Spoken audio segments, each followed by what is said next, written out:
Welcome back. Good. What's up, guys?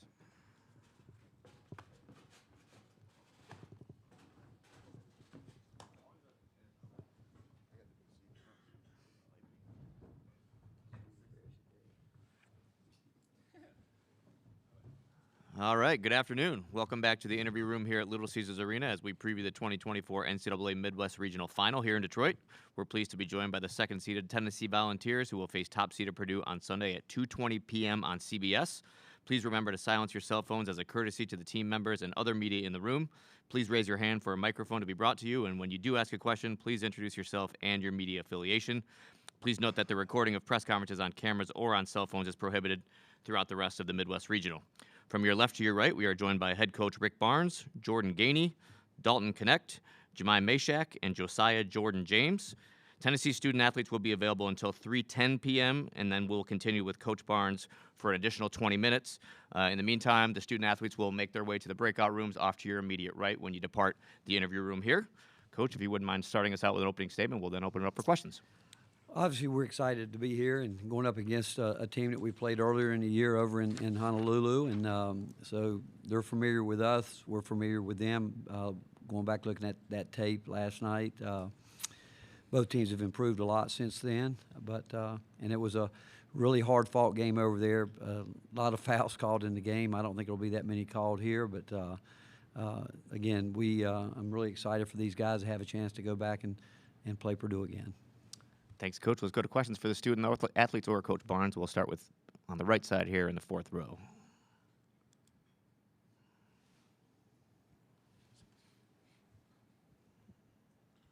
Myron Metcalf, ESPN. For Dalton, what do you do, with the film of the first game? Do you think you can take a lot from that, or is it just a completely different situation?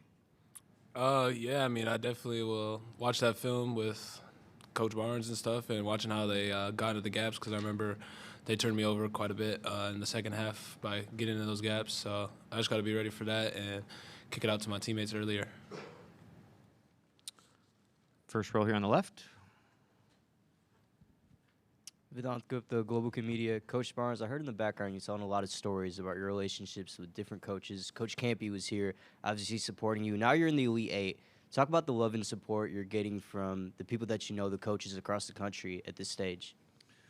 Well, people would probably be surprised how many coaches we have really terrific relationships. And I've been, again, doing it a long time and have had a chance to be around a lot of good people. And I've really enjoyed watching what Matt Painter's done with this program and how he's built it and what he's done to the consistency with it. But, yeah, this time of year you'll get texts from different people and all that, which I think every coach does. And But just, again, having a chance to continue to play in a tournament that's hard to advance through and get to this point is something that, again, these guys, we're all proud of it, but we'd like to be able to keep moving, but it's going to take a great effort to do that. We have two questions on the left side. Coach, before the Sweet 16 matchup, Matt Painter kind of talked about his group around Zach Edey. Obviously, it's a short scout. You've played them before. The focal point's going to be the reigning National Player of the Year. But what do you see from those guys around Zach Edey maybe that makes this Purdue team better than other ones you've seen before? Well, he got in foul trouble over there, and those guys were the ones that did the damage. I mean, he's got a really great support around him, a cast of guys that they know each other. They run extremely well. They know how to play together. They know when. He's a great run stopper in Zach Edey. I mean, he's a guy that when you get something going, they can slow down. They know how to get him the ball, and he knows where he wants to catch the ball. But he, again, Matt has done just a terrific job of putting the pieces around him that has got them where they have been all year, which is basically the number one team in the country or 1-2 team in the country, and the success they've had the past couple of years. And it's more difficult than you think when you've got a guy as dominant as Zach is to get those guys to understand how it's got to be played, but he's done a terrific job doing it. Second row. Dana O'Neill with The Athletic. Rick, you talked about Matt's program building, and I think you both kind of are similar in kind of maybe defying the odds of what you're supposed to be able to do these days with program building. Why does it work? I mean, a lot of people would argue that you guys are old school and it's not the way of the world anymore. Well, again, people can look at it any way they want it, but I think that coaches, first of all, have to stay true to themselves in terms of what they believe in and their core values. You can't get away from that. And, there's no doubt that he is a player development type coach. We pride ourselves on the same thing. And I was talking earlier with someone how much Josiah, Santi, and in the time they've been with us has improved, and certainly Zakai. But everybody on our team has. I mean, I think we've all improved from the beginning of the year. But I just think you've got to be willing to make the adjustments from year to year, that you look at your program, what do you need? But we believe, like we think we have a terrific freshman class, that when these older guys leave and their time's up, that they're going to be able to slide in there, and that's what we've tried to build our program on. Obviously, these two guys to my left have we knew we needed to get offense and out of the portal last year, and we were able to do that. But I think, again, we're going to continue to do what we think has been successful for us. Going to flip it over to the right side, the second row. Rob Lewis with VolQuest.com. Josiah, just with Zakai, just because of how, where he was in November when you guys played the first time, how much different are you guys as a team? How much better? Yeah, he was just coming back from his ACL injury, and, he was kind of hesitant. He wasn't really himself, and we really didn't expect him to be. But, he's had a lot of experience up until this point. He's definitely exceeded the expectations that we had, and, he's playing his best basketball right now, and he's the leader. He's the engine that gets us going, and so we'll rely on him heavily, and they'll see a different Zakai Ziegler come tomorrow. Back in the fifth row here on the right side. My question is for Josiah. Both these teams, Purdue and Tennessee, both are on the same quest. Tennessee has never been to a Final Four. It's been a long time for Purdue. What's been the demeanor, as somebody who's been with Tennessee for your whole career, in the locker room as you've progressed on this quest? How have the players handled it? Obviously, being grateful for the position that we're in, for the group of guys that we have, but knowing that, we want something even better. We want to be the last team standing, and so being able to be proud of where we're at and taking steps forward to that, but also knowing that, it doesn't end here, and having more hunger and more fight and wanting to make history and be that last team standing. Stick in the third row here on the right side at the end. Ryan Sylvia, Rivals.com. Jemai, just how do you feel like the post play on this team has improved since that trip to Hawaii? One more time? Say that one more time. Just how do you feel like the post play on this team has improved since Hawaii?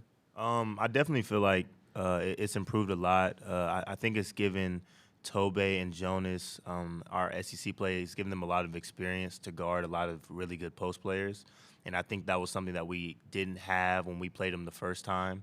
It's definitely important. It's easier said than done, but I think they're really getting a lot better at positioning themselves, pushing the bigs off the block, making sure that they're physical but without fouling, and just making sure that they're staying between them and him in the basket. And it's going to make it easier for the guards easier for the bigs if we pressure the ball as guards and get into the basketball. But I definitely feel like they've improved a lot since the beginning of the year, and I think that's another thing that's going to be a focal point in this game, and people are going to see just how much better they got from then to now.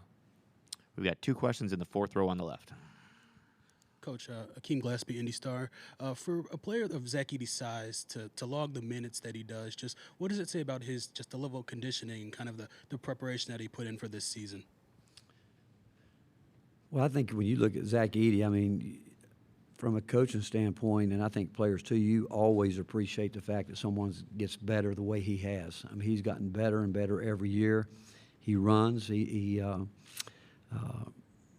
like to think you could get guys tired, but I think he moves extremely well. I think that's the difference in where he was a couple years ago. He's really being able to move. He's a good screener, but he knows exactly on the court where he wants to get his space and where he wants to set up, and they do a great job of getting it to him when he gets there. But his improvement is what's really impressive. I mean, I think the first time we played him, I think he missed a lot of free throws, if I remember. I think he missed a bunch. I wish he'd do it again, but but that game was there was a lot of fouls in that game. I think they shot 48 free throws. I think we shot a bunch too, but he's just improved, and that's what you admire about him. You admire players that get better from year to year. Stick in the fourth row here. Larry Leach from the Associated Press. Rick, as a fan of the game, can you at all appreciate this matchup? Dalton and Edey, two All-Americas players, two programs desperately seeking a Final Four. Can any part of you kind of enjoy that? Well, when I look at that, I think that Purdue and Tennessee, those guys are great basketball players, but their supporting cast, that I'm not sure if I'd call it a supporting cast, their teammates are just as valuable. And like last night, I thought that Zakai and Jemai and Josiah, especially their leadership, their demeanor at the beginning of the game last night was exactly what we needed. And when I look at Purdue, they've got the same thing with their key guys. I don't think anybody's here because of, certainly Dalton's made a big impact on our basketball team. And, Zach Edey, he's had the spotlight on him forever. But it's two really balanced teams that have depth that I think you're going to see, because we played a lot of people over there. I think we played 10 or 11 people because we got in such foul trouble. But it's both teams really, they're more than just the main event that you're talking about. Those guys, they've deserved every honor that they've gotten, but they would tell you, both of them would tell you that they would defer to their teammates for helping them get what they've gotten done. We got 3 questions on the right side. We'll start in the fourth row. Jordan, I think you hit a 3 in the first game, 3:10 to play, tied the game, and I think Dalton hit a late 3 to cut it to 3. What do you have to do differently in this matchup if you're in the same situation to finish strong and for the outcome to work out in your favor? Really just stick to the script throughout the whole entire game, making sure we don't give them easy points and make sure they don't really get to the free throw line. Like Coach said, there's a lot of fouls called that game, and make sure we just stay solid and making everything tough and nothing easy in the paint for them. Get back up to the second row here. Coach, can you just give us an update on Santi? Can you just give us an update on Santi? Yeah, he looked better today. He's with us, and we won't obviously do very much today, and we'll just see really more so tomorrow, I think, once we get going. But we expect him to be ready. And then to the third row to wrap it up on the right side here. Jordan and Dalton, just as transfers, is there a gained comfort level at this point in the year, maybe compared to when you first played Purdue? Who was that directed to? To Jordan. I'd say, with games at this high level, it's as the game goes on, you get more comfortable within the play and just start to get a real good feel of the game. And just being able to have my teammates here just giving me support throughout the whole entire game, make sure that I'm staying confident and doing whatever I need to do on the court is just amazing. And big shout out to those guys. We'll go to the left side in the first row. Casey Bartley, Boiler Upload. Josiah, just how different is it from hearing about Zach Edey to now having experience dealing with him on the court? Yeah, I feel like experience is the best teacher, and we have 40 minutes to play against him and his entire team, and we'll go back and watching that film, we weren't at our best. We've grown a lot, but they have as well. But just turning down on the turnovers and staying within our principles on the defensive end will be huge. They have a really, really good team. It's going to be a physical battle, but we're more than up to the challenge. We'll stick on the left side in the second row. Dana O'Neill at The Athletic. Josiah, along those terms, we were talking a lot about fouls, and that's what Zach Edey does. He leads the nations in fouls drawn. What can you guys do collectively to not get in foul trouble? Yeah, like Jemai said, our post players, JP, Jonas, and Tobey have grown so much. Shaq also guarded him a little bit as well. They've grown so much, and like he said, SEC play has prepared us for a guy like him. Obviously, it's easier said than done, but just making sure that we stay between him and the basket and on all their guys is huge, because it wasn't just him getting to the foul line. We kind of didn't stick to the script looking back at the film from that first game, and so just making sure that no matter what happens, if they go on a run, that we stay with the game plan that we have in place. We're going to go back over to the right here in the third row. Rick, hey, Greg Doyle with Indianapolis Star. You used your opening statement and then a question about Edey to reference twice all the fouls called in that first game. Are you kind of sending a message to the officials tomorrow? Well, based on the way the tournament's been called, about half of those fouls wouldn't have been called. I can assure you that. And but it's early in the year, and I've said all along, I think the hardest thing about when you start like we do every year, I've always thought that we should be able to play more exhibition games to give referees a chance to get more experience before you get thrown into like the Maui tournament this year. I mean, think of it; it was loaded, and some of the referees there hadn't been in those type games in 6 months, and but both teams played hard. I mean, if you watch it, to go back and watch that, I mean, it was a hard fought. That tournament was all from start to finish, but. At the time, I mean, again, referees are getting started. We're getting started. And did we foul? Yeah, we fouled some. Did they foul some? Yeah, they fouled some too. And the referees missed some? Yeah, they missed some too. But that was everybody getting started, and you really kind of expect that early in the year. A couple more minutes with the players. We'll flip it back to the left side in row 2. Josh Orsh, fan-sided. Dalton, at near the end of the regular season in SEC play, you had some really high-scoring games. And then the SEC tournament, one and done there. How have you found a balance between getting your teammates involved and looking for your own shot? Because it seemed like in the NCAA tournament, that's been a better balance for you guys offensively. Yeah, I just say just reading the secondary defender and seeing how my one dribble would affect I could get a wide open shot versus me getting a teammate wide open shot. So I just say just reading that secondary defender and just, I got trust in all my teammates and got the confidence in them to go up and shoot that three and knock it down. Back to the 5th row here on the right. Todd Golden with CNHI. Rick, a lot of questions obviously about Zach Edey, but he's got to get the ball. What's kind of the art of attacking the post feed to him? How much do you fall back on the last game, and just on your general principles on how to handle that? Well, the art of it's got to be a team defense. I mean, again, he's a terrific player, and again, I admire anybody that knows where his space is to work and works hard to get there. And again, Matt has some great schemes to not let you see the same thing over and over, but he knows what he's looking for. His teammates knows where he needs to get it, when he needs to get it. And so with that said, it takes 5 guys being connected defensively. And Jemai talked about ball pressure, important, because they're such a good passing team. If you don't try to take their vision away a little bit, they're going to put it on the dime, on time, but it's taking all 5 guys to stay connected and working to try to make it as tough as possible, because he's going to get his points. He's too good a player. He understands his space so well, and one of the hardest things to do is to keep him off the offensive boards. I mean, he's a hard guy to guard when he misses his own shot, and it's just a talent. He's good at it, and but that's a very difficult. There's not a drill for that. I wish there were, but there's not. He's just it's great hands, and he's right there at the rim. And when they come off, he's got a great way of getting it back and putting it back in. But he does a good job rebounding too. You've got to try to keep him from getting too close, because he can get his hands on so many balls and slap them out. But I mean, he's a hard cover. He really is. We got one more on the right side here. We'll get time for one more question for the players. Sure, thank you. Rick Russo, WVLT Knoxville. Rick, Pat Summitt used to say that this round, the Elite Eight, may very well be the toughest round in the tournament because everybody's trying to get to that Final Four. Do you think that you've been there, obviously, do you think that might be the case?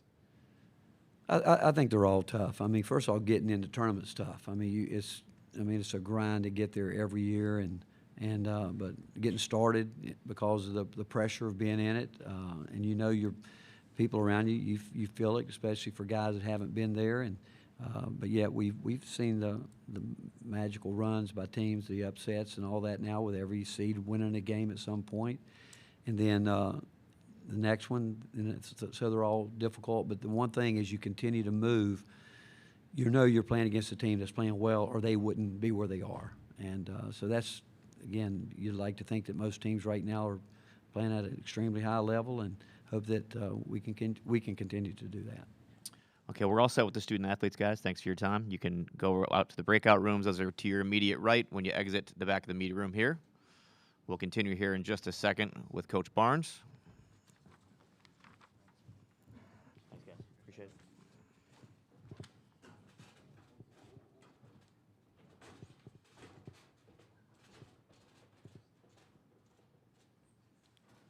get those nameplates to the media room here as well. Okay, we'll continue with Coach Barnes. We'll start here in the second row, the third row on the right. Hey, Rick, David Cobb from CBS Sports. How have you seen the Tennessee Athletic Department leadership and the commitment to basketball evolve over your 9 years? It's been great. When Dave Hart hired me, the one thing he did say to me, he said, "I'd like for you to really build a program that we can watch grow." And obviously, I think when you talk about building a program, you're talking about consistency, having a chance to be in the fight every year, and having a chance to be highly competitive. And certainly in the league that we're in, we've been given the resources.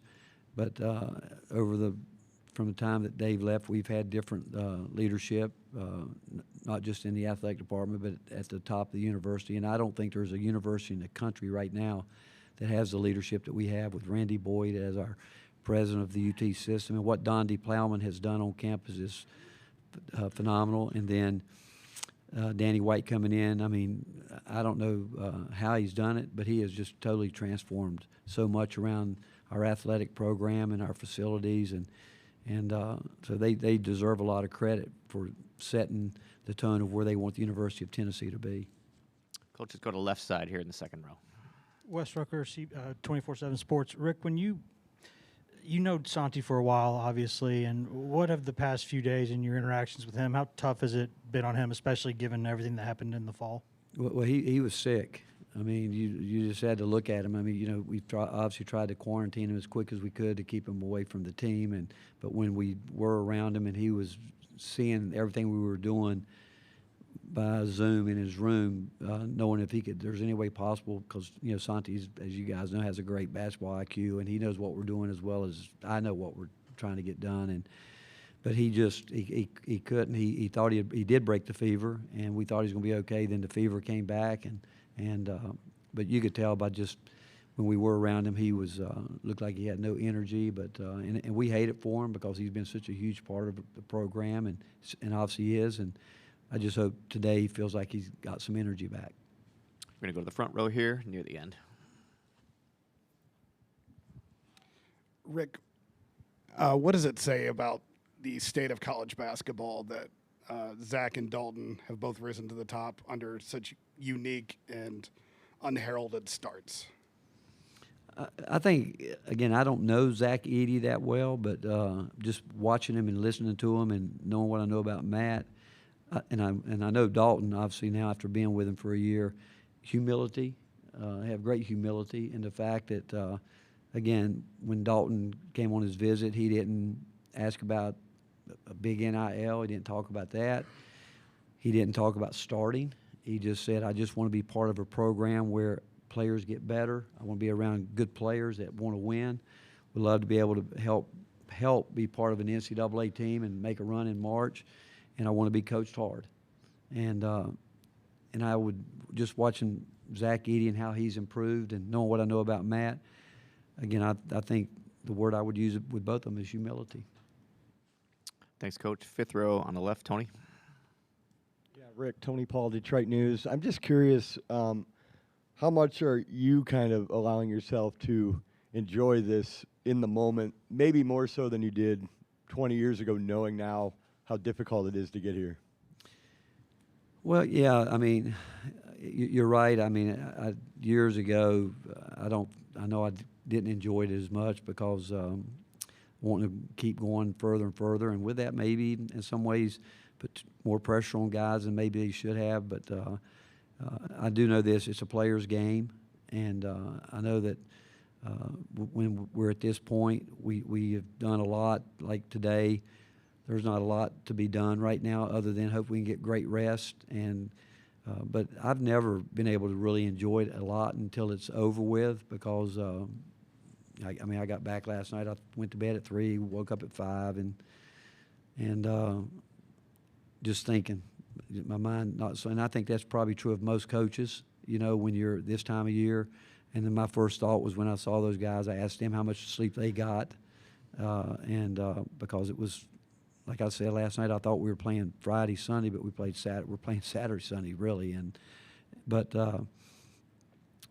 It's when you're in the midst of it, it's hard because you just got to let it go real quick and get to the next, and you're obviously concerned about every one of your players. And but you do have that feeling quickly after a win. You know, I don't even know if I'd say it's relief or whatever, but the fact that you're excited for those guys, and yet you're excited for everyone involved in. But then your mind quickly shifts to what's next. Just one row up, Coach, in the fourth row. Hey, Coach, Edey Pells with AP. You're talking about building a program. Just curious for some thoughts on kind of the impact and the imprint, obviously, of Coach Summitt and the women's program at your school for all these years. Yeah, you know, I was fortunate to know Pat. She and I we were on the Converse committee together. We used to do a lot of clinics, and one thing I really admired about her when we'd be at these clinics, she would sit in on them and listen, and she always asked questions, and we talked about it, and then we also used the Baden basketball, so we were around each other, and then she loved talking basketball. I mean, she loved it, and I mean, she was a basketball coach, and but yet what she built and has built that has sustained at the University of Tennessee, and that's the fact that it was a program that was built on work. Again, hearing the stories there, and I've watched how hard Kelly Harper has worked I mean, think about it. I think they're the only team that's gone to every single NCAA tournament, which is, I mean, unthinkable, really, and to do what they've done with the kind of pressure that's been there, and now their game has grown so much too. But her legacy will be more than just those crystal balls. That's a beautiful thing when you walk into women's. Her legacy goes far beyond that, and really, in some ways, a once-in-a-lifetime coach person that truly made her mark. Thanks, Coach. We're going to move it back to the right side in the fourth row, right near the end. Yep. Hey, Coach. Gabe Brown from the Purdue Exponent. Can you talk about game planning for a team that's kind of dual-faceted? They got the dominant inside guy of Edey, but they also shoot the three ball at a high clip. How do you kind of game plan for a team that can go inside but also shoot the ball just as well? Well, again, it goes back to what we were talking about with five guys got to be connected because they're, again, Zach Edey, again, we could talk about them all day, but there's so many other guys on that team we could talk about too that understand their role, they do their job, and you really have to be in relentless pursuit of sustaining your effort within a possession. You turn your back, you turn your head, you stop for a split second, 0.5 seconds. They're moving around, searching out the three-point line, back cutting. They know how to play basketball. Again, so well coached, and it takes five guys willing to make a sustained effort for possession after possession after possession, going from play to play to play. Okay, third row on the right. We're going to have two questions. Hey, Rick. Greg Doyle again from the Indy Star. Do you get a sense when you watch teams, especially one you're about to play, there's, I guess, two kinds of schools. Maybe there's those are on the joyride, and there's here on a business trip.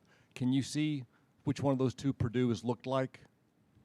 No, I think they've been business-like. I do. I mean, from the time, over even in Maui, again, that tournament, I mean, think about it. In 3 days, we played Syracuse, Purdue, and Kansas. And, I mean, it's just a great tournament over there. But I've always thought that, again, when you're talking about building programs, I think it's always a business approach to it, a work ethic approach to it, knowing that every time you go out, you got a chance to get better, be better, to try to build to these type moments. You talked about playing Saturday, Sunday effectively. What sense can you make of, if you can make any, of you guys having the late game last night, but you're here first, 12 hours later, and then also, and someone has to play Sunday at 2, but why you? What?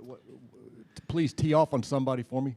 Yeah, you know what? I mean, you think about all that sometimes, but regardless of what it is, I mean, you're probably if I say we went to bed last night at our guys, I think Josiah told me he was in bed at 4. I would imagine the Purdue players watched our game and doing what guys do today, we're probably in bed 1:32, so there's probably a 2-hour window there one way or the other. the difference is the other game, the second game, is being played in, I think, Central Time Zone, probably. But it is what it is. You deal with it, and they're young guys, and one of our big things will be recovery, and I'm sure Purdue the same thing, because we know it's going to be a hard-fought game, and so a big part of today and even last night, and one of the reasons we were late getting out of here last night were we have 3 or 4 guys that they love to take ice baths, and so we had to wait on those guys. They jump in it for about 7 to 10 minutes, and so it's all about recovery and doing what we need to do to be ready. Back to the left side, coach here in the second row. Josh Orsh, fan-sided. You mentioned adding Jordan and Dalton for their offense, and I talked to Dalton about the end of the season. He was getting more shots up and becoming almost heliocentric on offense. How do you balance wanting those guys to get all their looks because they're such good offensive players, Dalton especially, and getting everyone involved because you want to play high ball pressure defense, things like that? And that's hard to ask of somebody when they're not getting touches, they're not getting shots. So how do you balance that buy-in, and what do you tell Dalton whether to look for his shot or look for others? No, I tell him, like last night he took a couple tough shots, and I told him, I said, you're going to have to spray that ball. But, when he makes a couple, he's like any guy that can score. He's going to the old heat check and see if it's going. But, we believe in balance. In the flow of the game, we're expecting those guys to play off the concepts that we talk about, work on from day one, and then on dead balls, we can make calls and get shots and do those type things, knowing full well that Purdue, Creighton did a great job of having us scouted, and there's not going to be a lot of easy shots, and you're going to have to take some tough shots and contested shots and hope you can make them. And we got a couple guys that can do that, but.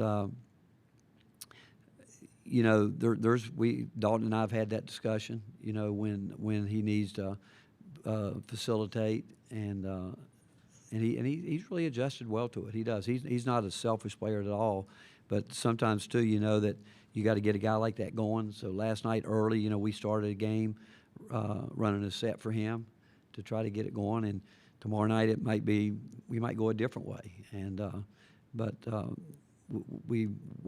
what's gotten us to this point, we've got to just try to hope that it is enough, and we've got to execute it at a high level. Back to the third row here on the right side. Ryan Sylvia, Rivals.com. Both Jemiah and Josiah talked about how SEC play helped in the development of Jonas and Tobey. Do you agree, and what is it about conference play that kind of helps develop a big? Well, our conference this year, I think when you look at our league, and everyone, I say it, everyone says that their league is the best and this, that, or whatever, but our league, going into the last week of the season, there was a possibility of having a 5-way tie for first place.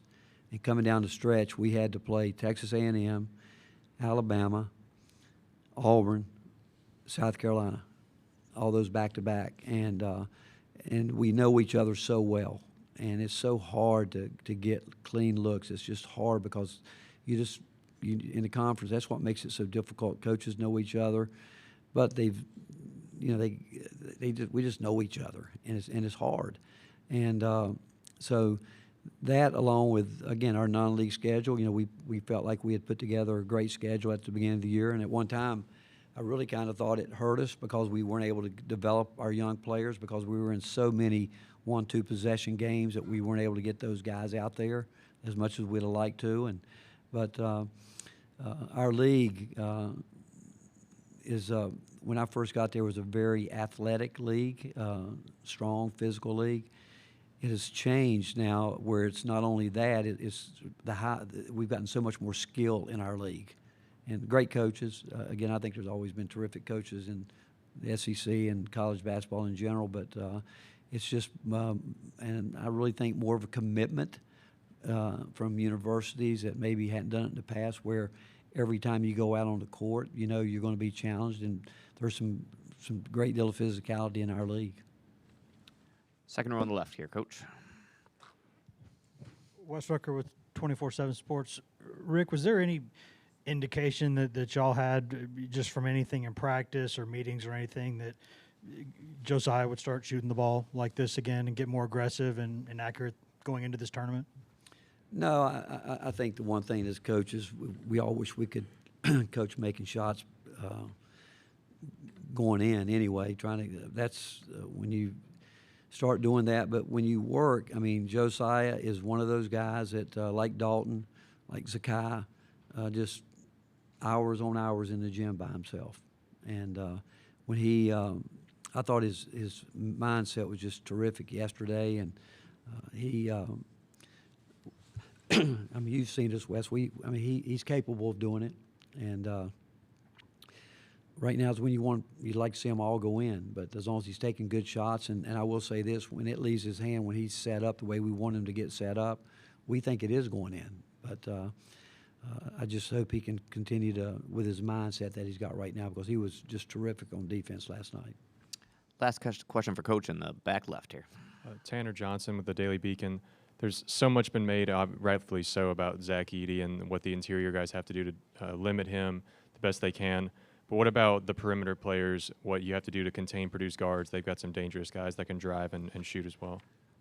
Again, team defense, you got to have it. And, again, I'm not sure those guys maybe get all the attention they should, because I've watched, a lot of attention go to Dalton, where we've got guys on our team that make so many winning plays, things that don't show up in a stat like Jemai Meshack.